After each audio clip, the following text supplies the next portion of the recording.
নারীকে বলো বন্ধু, ও যেন কোনোভাবে ওর সৌন্দর্য প্রকাশ না করে, না শরীরের সৌন্দর্য না পোশাকের সৌন্দর্য। নারীর সবই সুন্দর, নারীর হাসিও সুন্দর, নারীর দেহও সুন্দর, নারীর পোশাকও সুন্দর, নারীর কাপড়ও সুন্দর, নারীর সবই আকর্ষণীয়।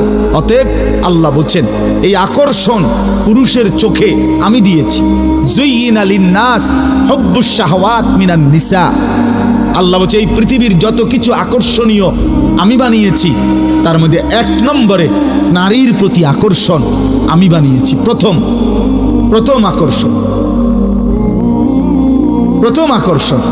এই সুতীব্র আকর্ষণ যদি না থাকতো তো স্বামী স্ত্রীর সম্পর্ক হতো না, আর স্বামী স্ত্রীর এই সম্পর্ক না হলে মানব প্রজন্ম এই পর্যন্ত আসতো না। এই জন্য আল্লাহ তাআলা বলছেন নারীর প্রতি আন্তরিকতা, আগ্রহ, আকর্ষণ এটা আমি দিছি, এটা আমি দিয়েছি। অতএব আমি এটাকে নিয়ন্ত্রণ করতে বলেছি, আমি হুকুম করেছি, আমি দিলাম, আমি নিয়ন্ত্রণ করতে বললাম।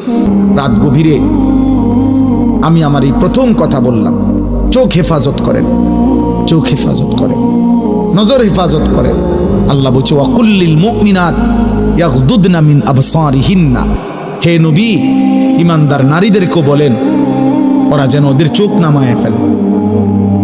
ওয়া ইয়াহফাজনা ফুরুজাহুন্না, ওরা যেন ওদের লজ্জাস্থানের হেফাজত করে। প্রথম বললেন পুরুষকে বলেন, হে নবী আপনার ইমানদার উম্মতকে পুরুষদেরকে বলেন চোখ নামাক। আবার সাথে সাথে বললেন ইমানদার নারীদেরকেও বলেন তারা যেন চোখ নামায়। 2 চোখ যেন চোখাচোখি না হয়, চোখাচোখি যেন না হয়।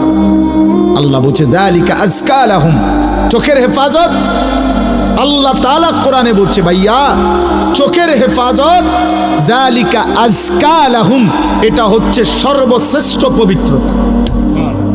আজকা ইসমে তাফদিল, আরবিতে আধিক্যবোধক শব্দ, আধিক্য বুঝায় আজকা।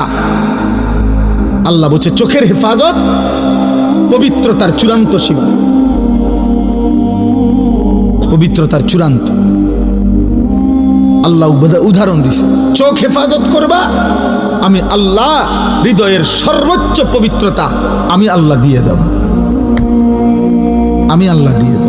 চোখের হেফাজত।